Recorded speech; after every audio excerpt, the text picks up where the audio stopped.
Trump భారత్పై సుంకాలు. America మాజీ అధ్యక్షుడు డొనాల్డ్ ట్రంప్ భారత ఎగుమతులపై 25% సుంకాలు విధించారు. ఇది ఐటీ, ఔషధ, టెక్స్టైల్ రంగాలపై గణనీయమైన ప్రభావాన్ని చూపనుంది. భారత ప్రభుత్వం ఇంకా అధికారిక స్పందన ఇవ్వలేదు. ఆర్బీఐ రెపో రేటు తగ్గింపు. రిజర్వ్ బ్యాంక్ రెపో రేటును 50 బేసిస్ పాయింట్లు తగ్గించింది. వడ్డీ రేట్ల తగ్గుదలతో హోమ్ లోన్లు, కార్ లోన్లపై సానుకూల ప్రభావం ఉంటుంది. ఇది ఆర్థిక వ్యవస్థకు ఊతమివ్వగలదు. చమురు ఒత్తిడిని భారత్ తృణీకరించింది. అమెరికా ఒత్తిడి ఉన్నా భారత్ రష్యా చమురు కొనుగోలును కొనసాగిస్తోంది. ఇది దేశ ఇంధన భద్రత కోసం అవసరమని కేంద్రం స్పష్టం చేసింది. అమెరికా మాత్రం దీన్ని ఆందోళనగా చూస్తోంది. భారత పర్యటనలో మార్కోస్.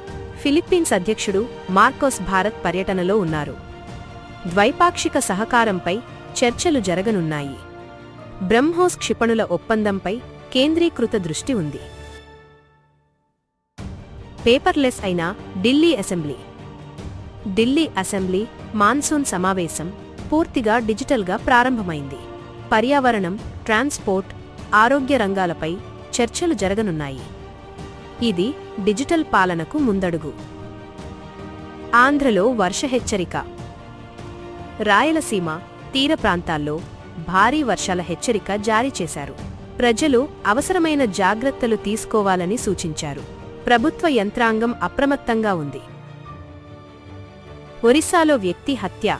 ఒరిస్సాలో మంత్రవాద అనుమానంతో ఓ వ్యక్తిని గ్రామస్తులు చంపారు. ఇది మానవత్వానికి విరుద్ధమని నిపుణులు వ్యాఖ్యానిస్తున్నారు. పోలీసులు కేసు నమోదు చేశారు. ఎన్ఆర్సీ భయంతో ఆత్మహత్య. కోల్కతాలో ఒక వ్యక్తి ఎన్ఆర్సీ వల్ల బంగ్లాదేశ్కి పంపించబడతానన్న భయంతో ఆత్మహత్య చేసుకున్నాడు. అతనికి సరైన డాక్యుమెంట్లు ఉన్నాయని కుటుంబం చెబుతోంది. సంఘటన తీవ్ర కలకలం రేపుతోంది.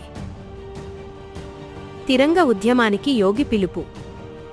యూపీ సీఎం యోగి హర్ ఘర్ తిరంగ ప్రచారాన్ని ప్రారంభించారు.